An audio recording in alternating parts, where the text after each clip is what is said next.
नमस्कार मित्रांनो, pharma guidance या आपल्या यूट्यूब चॅनलवरती सर्वांचं स्वागत आहे. मित्रांनो, हा व्हिडिओ फार्मसी रिलेटेड जे काय जॉब ऑपॉर्च्युनिटी आहेत किंवा मग जे काय नोकरीच्या संधी आहेत त्या संबंधित आहे. त्याचबरोबर हा व्हिडिओ ज्या लोकांना फार्मसी संबंधित जास्त माहिती नाही किंवा जे विद्यार्थी नवीन फार्मसीला ॲडमिशन घेतलेले आहेत त्यांना फार्मसी क्षेत्राविषयी जास्त माहीत नाही, त्यांचे जॉब ऑपॉर्च्युनिटी काय आहेत, नोकरीच्या संधी काय आहेत किंवा स्कोप ऑफ फार्मसी काय असणार आहे किंवा बी फार्मसी केल्याच्या नंतर कोणत्या करिअर ऑपॉर्च्युनिटी आहेत या संबंधीची माहिती आपण या व्हिडिओमधून देणार आहोत. त्यामुळं हा व्हिडिओ सुरुवातीपासून शेवटपर्यंत पहा. त्याचबरोबर आपल्याला जर फार्मसीमध्ये जर आवड असेल तर तुम्ही या ठिकाणी फार्मसीमध्ये तुम्ही ॲडमिशन घेऊ शकता. त्यामध्ये जी काय बी फार्मसी हा कोर्स आहे त्याचे जे काय करिअर ऑपॉर्च्युनिटी आहे ते आपण या ठिकाणी पाहणार आहोत. तर या ठिकाणी आपण पाहू शकतो मित्रांनो, या ठिकाणी बी फार्मसी जॉब संधी. तर या ठिकाणी आपण बी फार्मसी केल्याच्या नंतर आपल्याला कोणत्या जॉब संधी किंवा ऑपॉर्च्युनिटी भेटतात आपण या ठिकाणी पाहणार आहोत. सुरुवातीला सांगू इच्छितो मित्रांनो, बी फार्मसी हा कोर्स चार वर्षाचा आहे. त्याचबरोबर 8 सेमिस्टर या ठिकाणी असतात. त्याचबरोबर जवळपास सेमिस्टर म्हणजे 6 महिन्याला एक परीक्षा होते, असे 8 सेमिस्टर आहेत. त्याचबरोबर या ठिकाणी तुम्हाला CET देणं गरजेचं आहे. जी काय MHCET परीक्षा आहे, MHTCET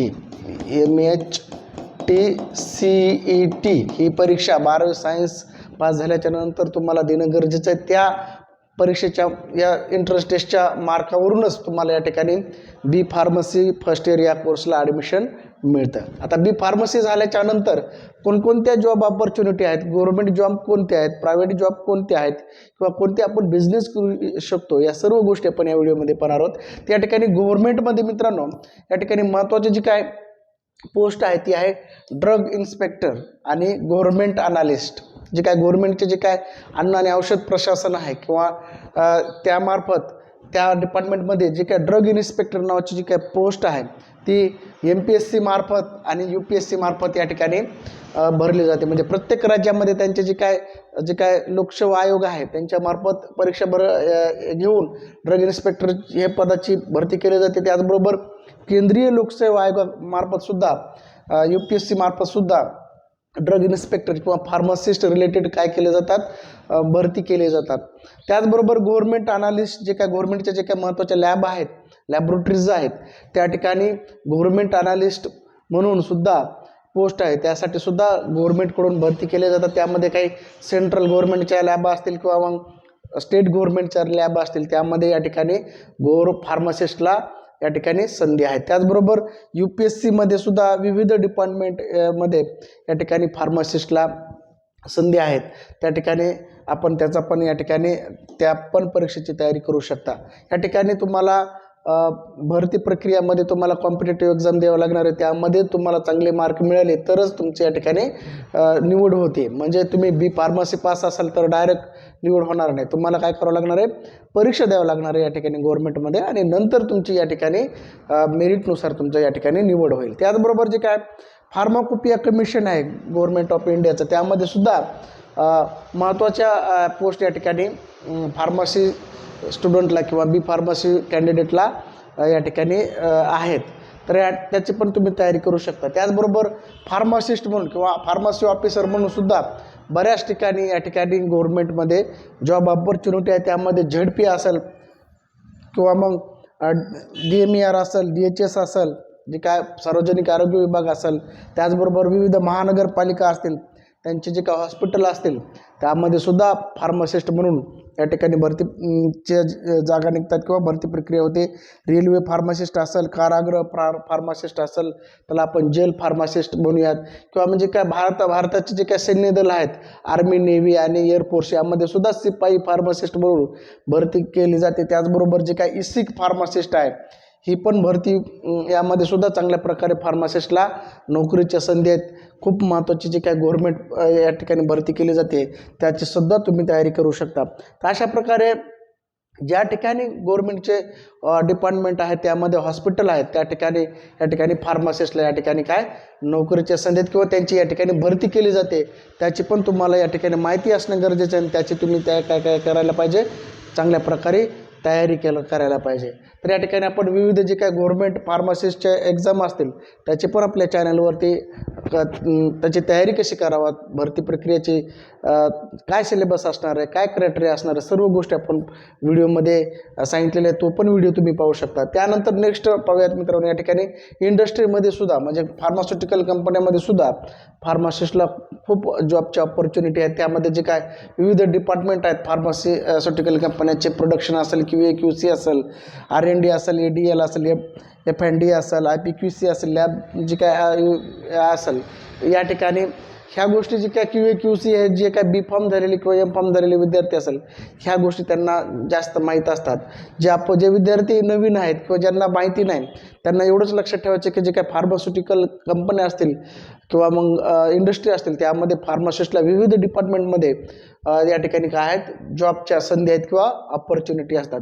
त्यामध्ये तुमचं कॅम्पस इंटरव्ह्यू होतो. त्यामध्ये तुमची जी काय स्किल असतील किंवा मग नॉलेज असेल त्या आधारे तुमची काय केली जाते, या ठिकाणी निवड केली जाते. त्यामुळं मित्रांनो, B.Pharmacy कोर्सला ॲडमिशन घेतलं असेल किंवा B.Pharmacy करत असाल तर तुम्हाला कन्सेप्च्युअल नॉलेज किंवा मग तुमच्या कोर्सचं बेसिक नॉलेज तुम्हाला असणं गरजेचं आहे. तरच तुम्ही या ठिकाणी जे काही विविध कंपन्याकडून जे काही कॅम्पस इंटरव्ह्यू घेतले जातात त्यामध्ये तुमचं सिलेक्शन होईल आणि त्या ठिकाणी तुमचं प्लेसमेंट होण्याची शक्यता असते. म्हणजे ज्या विद्यार्थ्याला नॉलेज आहे, स्किल आहे, अशाच विद्यार्थ्याची या ठिकाणी निवड केली जाते. तर त्यामुळे जे काही विविध डिपार्टमेंट आहेत फार्मास्युटिकल कंपन्याचे, त्यामध्ये जे काय मल्टीनॅशनल कंपनी असतील त्यामध्ये सुद्धा या ठिकाणी बरेच विद्यार्थी जॉब मिळू शकतात, चांगल्या प्रकारचं पॅकेज मिळू शकतं. त्याचबरोबर विद्यार्थ्यांना बाहेरील देशामध्ये सुद्धा जाण्याची या ठिकाणी संधी मिळते, जॉब करण्याची संधी मिळते, चांगल्या प्रकारचे या ठिकाणी त्यांना सॅलरीसुद्धा मिळू शकते. त्याचबरोबर जे काय अदर जी काय जॉब ऑपॉर्च्युनिटी किंवा नोकरीची संधी ती आहे सेल्स अँड मार्केटिंग किंवा आपण त्याला मेडिकल रिप्रेझेंटेटिव्ह म्हणतोय. जे काय फार्मास्युटिकल कंपनी आहेत त्यांचे जे काय ड्रग आहेत मार्केटमध्ये त्याची मार्केटिंग करण्यासाठी सुद्धा B.Pharmacy पास आउट विद्यार्थ्यांना महत्त्वाची संधी, त्यांनासुद्धा त्या ठिकाणी चांगल्या प्रकारचं या ठिकाणी पॅकेज मिळतं, सॅलरी मिळते. त्याचबरोबर त्यांचं या ठिकाणी प्रमोशनसुद्धा होतं, चांगल्या मोठ्या पदावर सुद्धा हे विद्यार्थी मार्केटिंग पर्सन काय होतात, त्यांचं प्रमोशन होतं. तर अशा प्रकारे आणखी दुसरे नेक्स्ट याच्यामध्ये पाहूयात. त्यामध्ये त्याचबरोबर एंटरप्रिनरशिप किंवा मग स्वतःचा बिझनेस तुम्ही किंवा स्टार्टअप या ठिकाणी टाकू शकता. त्यामध्ये तुम्ही होलसेल बिझनेस करू शकता. या ठिकाणी तुम्हाला चांगलं भांडवल असणं गरजेचं आहे, जागा असणं गरजेचं आहे. त्याचबरोबर या ठिकाणी तुम्हाला चांगले तुमच्या कर्मचारीसुद्धा या ठिकाणी ठेवावे लागतील. त्याचबरोबर रिटेल फार्मसी किंवा retail drug store, medical store म्हणूयात, हे पण तुम्ही बिझनेस करू शकता, स्टार्टअप करू शकता. त्यामध्ये तुम्ही ऑनलाईन ऑफलाईन अशा दोन्ही प्रकारचे रिटेल फार्मसी करू शकता किंवा तुम्ही कॉल अँड डिलिव्हरीसुद्धा या ठिकाणी करू शकता. त्याचबरोबर मॅन्युफॅक्चरिंग युनिटसुद्धा तुम्ही टाकू शकता. त्यामध्ये तुम्ही लोन लायसनिंग किंवा मग रिपॅकिंग किंवा मग small scale, medium scale manufacturing करू शकता किंवा जे काय क्रूड ड्रग एक्स्ट्रॅक्शन आहे हे पण तुम्ही या ठिकाणी करू शकता. अशा इतरही गोष्टी आहेत जे काय स्वतःचं स्टार्टअप करण्यासाठी किंवा तुम्ही मेडिसिनल प्लॅनचा तुमच्याकडे छोटी शेती असेल, थोडी शेती असेल, पाण्याची व्यवस्था असेल, तर मेडिसिनल प्लॅनची शेती ॲग्रिकल्चरसुद्धा करू शकता. त्यामधून सुद्धा तुम्ही चांगला बिझनेस किंवा स्टार्टअप करू शकता. बऱ्याच गोष्टी आहेत मित्रांनो फार्मसी क्षेत्रामध्ये, त्या तुम्ही या ठिकाणी करू शकता. त्याचबरोबर अकॅडमिक्स किंवा शैक्षणिक क्षेत्रामध्ये काय जॉब ऑपॉर्च्युनिटी आहेत B.Pharmacy स्टुडंटला, त्या ठिकाणी मित्रांनो जे काय B.Pharmacy पासआउट विद्यार्थी आहेत ते डिप्लोमा फार्मसी कॉलेजेसवरती लेक्चरर म्हणून या ठिकाणी जॉईन होऊ शकतात. त्याचबरोबर जे काय गव्हर्नमेंट मेडिकल कॉलेजेस आहेत त्यामध्ये इन्स्ट्रक्टर किंवा नावाची जी काय पोस्ट आहे त्यामध्ये जी काय MPSC मार्फत ही पोस्ट भरली जाते त्याचीसुद्धा तुम्ही या ठिकाणी तयारी करू शकता. त्याचबरोबर मित्रांनो B.Pharm केल्याच्या नंतर तुम्ही M.Pharm करून B.Pharm कॉलेजवरती तुम्ही असिस्टंट प्रोफेसर या म्हणून तुम्ही काम करू शकता. सुरुवातीला तुम्हाला असिस्टंट प्रोफेसर म्हणून जॉईनिंग मिळेल. तुमचा एक्सपिरियन्स वाढल्याच्या नंतर तुम्ही या ठिकाणी प्रोफेसर होऊ शकता आणि नंतर या ठिकाणी असोसिएट प्रोफेसर आणि नंतर प्रोफेसर होऊ शकता. तर अशा प्रकारचे अकॅडमिक या ठिकाणी क्षेत्रामध्ये B.Pharm विद्यार्थ्यांना संधी आहेत. त्याचबरोबर नेक्स्ट पाहूयात जे काय अदर जॉब काय असतील तर त्यामध्ये जे काय क्लिनिकल रिसर्च असेल किंवा मग फार्माकोव्हिजिलन्स असेल, मेडिकल रायटर असेल, जर्नलिस्ट म्हणून तुम्ही काम करू शकता. आता बरेच जे काय TV चॅनल आहेत किंवा मग न्यूजपेपर आहेत ते जे काय सायंटिफिक जर्नलिस्ट किंवा मग फार्मास्युटिकल जर्नलिस्ट म्हणून बऱ्याच वेळेस फार्मसी झालेल्या फार्मसी क्षेत्रातील विद्यार्थ्यांना या ठिकाणी फार्मसी जर्नलिस्ट म्हणून सुद्धा काम करण्याच्या ठिकाणी संधी मिळते. किंवा मग स्वतःचं तुम्ही पब्लिकेशन युनिट या ठिकाणी टाकू शकता, न्यूजपेपर हे करू शकता, किंवा मग स्वतःचं या ठिकाणी स्टार्टअप म्हणून यूट्यूब चॅनल वगैरे या ठिकाणी तुम्ही किंवा ब्लॉग वगैरे या ठिकाणी लिहू शकता. त्याचबरोबर हॉस्पिटल फार्मासिस्ट म्हणून सुद्धा स्वतः प्रायव्हेट हॉस्पिटलमध्ये तुम्ही जॉब करू शकता. त्याचबरोबर मेडिकल कोडर नावाची जी काय फार्मास्युटिकल कंपन्यामध्ये किंवा मग कोडिंग रिलेटेड जॉब आहे ते पण तुम्ही करू शकता. त्याचबरोबर B.Pharm झाल्याच्यानंतर M.Pharm करून तुम्ही PhD सुद्धा करू शकता.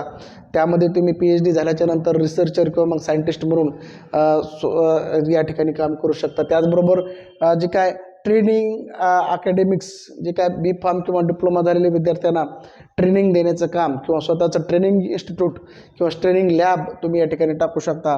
त्याचबरोबर IPR रिलेटेड जे काय पेटंट रिलेटेड जे काय मार्गदर्शन आहे ते पण तुम्ही या ठिकाणी विद्यार्थ्यांना करू शकता किंवा मग फार्मसी क्षेत्रातील व्यक्तींना करू शकता. त्याचबरोबर जे काय लिगल सर्व्हिसेस आहेत, जे काय जसं लिगल सर्व्हिसेसमध्ये मेडिकल स्टोअर ओपन करण्याचे जे काय डॉक्युमेंट लागतील किंवा मग जे काय प्रोसिजर आहे, असे सर्व लिगल प्रोसेस किंवा मग मॅन्युफॅक्चरिंग संबंधित काय लिगल रिक्वायरमेंट आहेत, अशा सर्व गोष्टी तुम्ही या ठिकाणी लिगल कन्सल्टंट किंवा मग लिगल सर्व्हिस प्रोव्हायडर म्हणून तुम्ही लोकांना सर्व्हिस देऊन त्या ठिकाणी तुम्ही चांगला जॉब किंवा पैसे मिळवू शकता. अशा प्रकारे आपण मित्रांनो फार्मसी क्षेत्रामधील जे काय B.Pharm कोर्स केल्याच्यानंतर जे काय अपॉर्च्युनिटी आहेत, जॉब अपॉर्च्युनिटी, ते आपण या ठिकाणी पाहिलेले आहेत.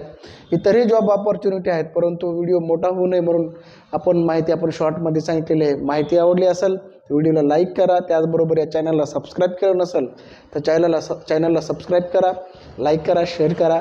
या ठिकाणी आपण थांबूयात. जय हिंद, जय महाराष्ट्र.